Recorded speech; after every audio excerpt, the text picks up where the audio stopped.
আসসালামু আলাইকুম রহমতুল্লাহ। প্রিয় শ্রোতা বন্ধুরা, আজ থেকে বহুকাল পূর্বের কথা। তখনকার যুগে যোগাযোগ ব্যবস্থা এত উন্নত ছিল না বাস, ট্রেন, লঞ্চ, প্রাইভেট কার ও উড়োজাহাজের ন্যায় অত্যাধুনিক যোগাযোগের ব্যবস্থা। লোকজন সাধারণত ঘোড়া কিংবা উটের উপর আরোহণ করেই এক স্থান থেকে অন্য স্থানে যাতায়াত করত। হজরত সুলাইমান আলাইহিস সালাম ছিলেন আল্লাহর নবী। আল্লাহ পাক তাকে দান করেছিলেন এক অসাধারণ ক্ষমতা। তিনি বিশাল তক্তের ওপর বসে অল্প সময়ের মধ্যে এক জায়গা থেকে অন্য জায়গায় যেতে পারতেন। তার সফর হতো আকাশ পথে। সঙ্গে থাকত অসংখ্য অনুসারী ও ভক্তবৃন্দর দল। সমস্ত সৃষ্টিজগৎ তার কথা শুনত ও মানত। একদিন হজরত সুলাইমান আলাইহিস সালামের সাথী সঙ্গীদের নিয়ে সফরে বের হলেন। পথিমধ্যে ছিল একটি বিশাল সমুদ্র পাড়ি দেওয়ার সময় হঠাৎ সুলাইমান আলাইহিস সালামের দৃষ্টি পানির ওপর পড়ল। তিনি লক্ষ্য করে দেখলেন এক জায়গার পানি খুব দ্রুত পুকুর পাক খাচ্ছে, কিন্তু আশেপাশে পানি একেবারেই স্থির। এই দৃশ্য অবলোকন করে তিনি ভাবলেন, নিশ্চয় এখানে কোনো রহস্য আছে। রহস্য উদ্ঘাটনের জন্য প্রথমে তিনি বাতাসকে থামতে হুকুম করলেন। বাতাস থেমে গেল। তারপর ইফরিত নামক জিনকে বললেন, সমুদ্রের যে স্থানে পানি ঘুরপাক খাচ্ছে তুমি সেখানে ডুব দিয়ে রহস্য তালাশ করো। জিনটি সঙ্গে সঙ্গে নির্দেশ পালন করলো। সেই ডুব দিয়ে সমুদ্রের তলদেশে পৌঁছে দেখতে পেল সেখানে গম্বুজ আকৃতি ছোট একটি কুব্বা আছে। কুব্বাটি খুবই সুন্দর কারুকার্য খচিত।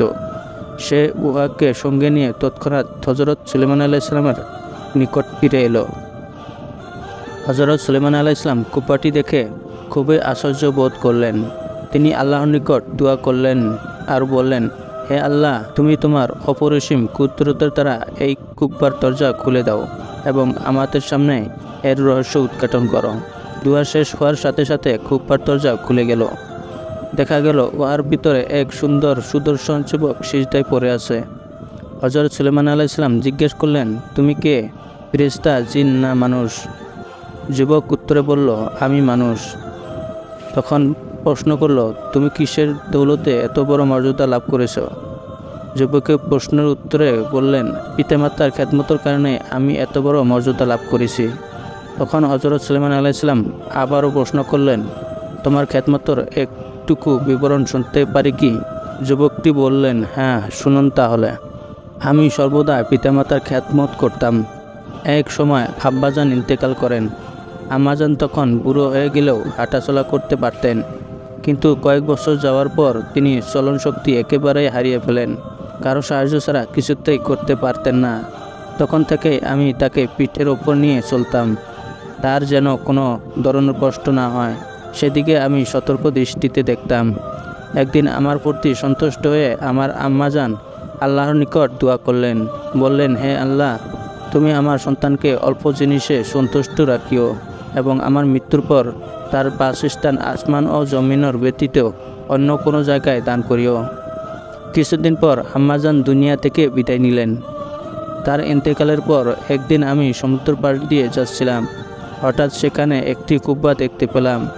কুব্বাটি দেখতে আমার মনে কৌতূহল জাগলো। আমি দৃঢ়পদে সেখানে যেতেই উহার দরজা খুলে গেল। আমি ভিতরে প্রবেশ করলাম, সাথে সাথে দরজা বন্ধ হয়ে গেলেন। এরপর থেকে আমার জানা নেই যে আমি কোথায় আছি। তখন হজরত সুলাইমান আলাইহিস সালাম জিজ্ঞাসা করলেন, এই কুব্বার ভিতরে তোমার রিজিকের ব্যবস্থা কী রূপে হয়? হজরত সুলাইমান আলাইহিস সালামের প্রশ্নের উত্তরে বললেন, যখন আমার ক্ষুধা লাগে তখন আল্লাহ তাআলা এই কুব্বার এক পাশে একটি ফলবান বৃক্ষ তৈরি করে দেন। আমি উক্ত বৃক্ষর ফল খেয়েই ক্ষুধা নিবারণ করি। আর যখন আমার পিপাসা লাগে তখন এই কুব্বার দেওয়াল থেকে দুধের সে সাদা, মধুর সে মিষ্টি ও বরফের সে ঠান্ডা পানি বের হয়। সে পানি পান করেই তৃষ্ণা মিটাই। তখন সুলাইমান আলাইহিস সালাম জিজ্ঞাসা করলেন, এর ভিতর তুমি রাত দিন কীভাবে বোঝো? তখন উত্তরে বললেন, যখন ভোর হয় তখন কুব্বাটি সাদা হয়ে যায়। তখন আমি বুঝি যে এখন দিন শুরু হয়েছে। আর সূর্য ডুবে গেলে কুব্বাটি অন্ধকার হয়ে যায়। তখন আমি বুঝি যে রাত শুরু হয়েছে। এভাবে আমি দিন রাতের পার্থক্য করে থাকি। অতঃপর হজরত সুলাইমান আলাইহিস সালাম পুনরায় দোয়া করলেন, ফলে কুব্বার দরজা আগের মতো বন্ধ হয়ে গেল। আলোচ্য ঘটনায় দেখা যাচ্ছে পিতামাতার খেদমত করার কারণেই যুবকটি এমন এক বিরল সম্মান লাভ করেছে যা সাধারণত মানুষ পায় না। কারণ সমুদ্র তলদেশে নির্জন নিরিবিলি পরিবেশেও দীর্ঘদিন যাবত একাগ্রচিত্ত আল্লাহর ইবাদত করার সুযোগ পাওয়া এই তো চারটিখানি কথা নয়।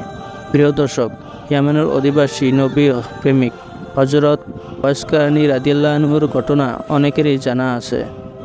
তিনি রাসূল সাল্লাল্লাহু আলাইহি সাল্লামের সাথে সাক্ষাতের কারণে আগ্রহী ছিলেন, কিন্তু তার পিতামাতার সেবার প্রয়োজন ছিল, বিধায় তিনি আল্লাহর নবীর দর্শন লাভের জন্য মদিনায় যেতে পারতেন না।